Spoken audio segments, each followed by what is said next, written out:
Hey guys, this is Inversify here, and I'm bringing you week 5 of CSML season 10. But yeah, anyways, we're going up against Ant and the Memphis Mamoswines. I would scroll up and show his stuff, but then I realized that the records are there. Since I am recording this kind of late, yeah, it shows it'll give spoilers. So anyways, here's a quick rundown of his team. We're meeting some old friends, namely Verzion, Lantern, Masquerain. And yeah, here's my team. Um, yeah. Anyways, getting into the match. Also, I just realized that these stats are updated, and that's more spoilers. So now I'm upset. But I mean, that's my own fault. Yeah, that's my own fault. So, anyways, yeah, I'm going to bring the Clefable, Mega Gallade, Thundurus, Tangela, Empoleon, Mamoswine, and as he brings Mega Abomasnow, Tentacruel, Metagross, Aromatisse, Excadrill, and Houndoom. So yeah, he's going to lead off with his Excadrill. As I lead off with my Mamoswine. I probably should go over sets on these. This is a Calm Mind, Clefable. It's a Sword Stance, Gallade, Mega Gallade, because that thing just destroys. Thundurus is more of a bulkier set, or it's not like it's more of a support set. It has defog. Tangela is kind of like bulky offense. It's like a lot of special attack investment with 4 attacks. Empoleon is a physical set that hopes to deal with like Defiant.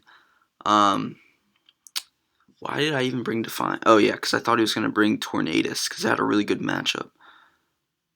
And if he defogged on Tornadus, then I would get the +2 boost. And then Scarf Mamoswine. But yeah, I'm going to lead off with Scarf Mamoswine, and not wanting this to be Scarf Excadrill, I'm going to switch out right away into my Tangela, because this just hard walls it, as he just goes for the Stealth Rocks. So it's a good play by him. And here, I kind of predicted that he would want to go into Mega Abomasnow. My team doesn't really like to deal with it. So I'm going to go straight for the HP Fire on this turn. It also hits Excadrill. So now we're going to deal a nice chunk of damage to that thing. It will be a 2-hit KO, clearly. And I figure it's best not to over-predict. So I'm just going to go for the HP Fire again as he goes into Tentacruel.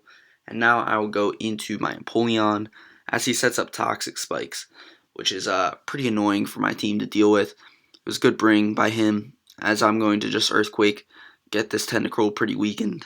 And then he will go into his Aromatisse, and I will do basically no damage to it. So yeah, I'm going to go into my Clefable, because I know I can take anything. I am a Magic Guard set, so this Toxic really does not make sense. Or it does not, it's not harmful to me. So now we're basically just going to have a bunch of Calm Mind spams, and we're both going to get up to +6, because why not? Yeah, it's pretty much going to come down to who crits first, although both of our teams have things that can deal with the other thing at +6. Like, neither of these things can just straight up sweep. So I'm just going to go for a Moonblast there, just to like kind of see the damage. Does decent damage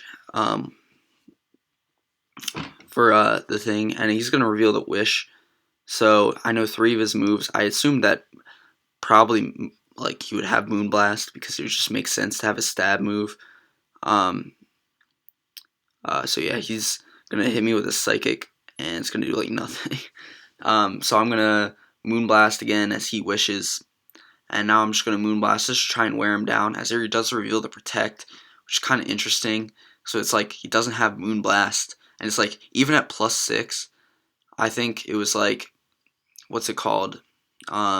Empoleon was like 3-hit KO'd by Psychic, and I'm not even really letting that much SPDF. It was just like, it was so weird. So anyways, I'm not going to want to waste Moonblast PP, so I'm going to go for the Flamethrower on what I predict to be a Protect, and then I'm going to get the critical hit first, which is pretty nice. But I mean, I had been using a lot more moves than him. Like, that was like my 6th or 7th Moonblast, and he had hit me with Psychic like twice, and one of them Like, it wouldn't even killed if it crit because he wasn't at +6. But anyways, he goes Excadrill, and as long as I don't flinch, I get another kill here, which I do not, and that crit totally mattered. But anyways, I'm going to switch out in Metagross, because if it has Meteor Mash, it will kill me. But he turns out to just have Bullet Punch, so Clefable just kind of 6-0 swept right there. So anyway, like, I guess that's a thing. So anyways, he's going to like Zen Headbutt as I defog, because I really don't want Toxic Spikes and Rocks up. But yeah, so I live that, and then I go into my Tangela predicting the Bullet Punch. Now here, I kind of predict him to go into Houndoom, because it just makes the most sense. So I'm going to go for the Ancient Power, and I actually am going to get the boost. And if you're wondering why that didn't do any damage, it's not because Tangela is weak. It's because for some reason, maybe Ant was like high when he was building the team, but I think he told me he was like Max Spadef Assault Vest Houndoom. So I was like, what the fuck is that set? Like, that's a garbage set. But anyways, I get the boost, but it doesn't really matter because I'm just going to have to switch out anyway. So he crits me with a Fire Blast here. So anyways, he's going to go for the Snarl here. It's going to lower my special attack, but that is going to trigger my Defiant, and I'm just going to absolutely steamroll this Houndoom with an Earthquake. It would have killed anyway, but it's just funny to see the Defiant boost, as now I will go for the Drill Peck. And yeah, pretty much he's just like sending out things to die to my Empoleon. So this thing really did work. It really didn't even need the +2 boost. It was just kind of funny, as finally a Bullet Punch will be able to take me out, and now I will be able to go into my Mamoswine, which I did actually run Snow Cloak on this thing because I knew that he was gonna like bring Mega Abomasnow because he free agented for it. And in case you didn't know, Ant's strategy is this season is to like free agent for every single like basically just try and counter team's opponent every week with free agents. Because he like traded to get like a shit ton of them. So anyways, I'm gonna dodge this power up punch. I was training in the mountains, dodge that attack. And now he's gonna bullet punch me. I also trained in the mountains to dodge that one. And I'm gonna take him out with an earthquake. So you know, that was just that was just funny at the end with the snow cloak there. But it actually did have some purpose because my next opponent has Alolan Ninetales and Alolan Sandslash. So you know, that could be definitely a deterrent for them bringing that. You know, maybe they don't want to bring Hail because I've shown that I'm willing to run Snowcloak Mamoswine. And also, if you just like looked at his team, there's really nothing I would want Thick Fat for except maybe Houndoom. Except I'm Scarf, so I don't know why I would want it for Houndoom. I don't know.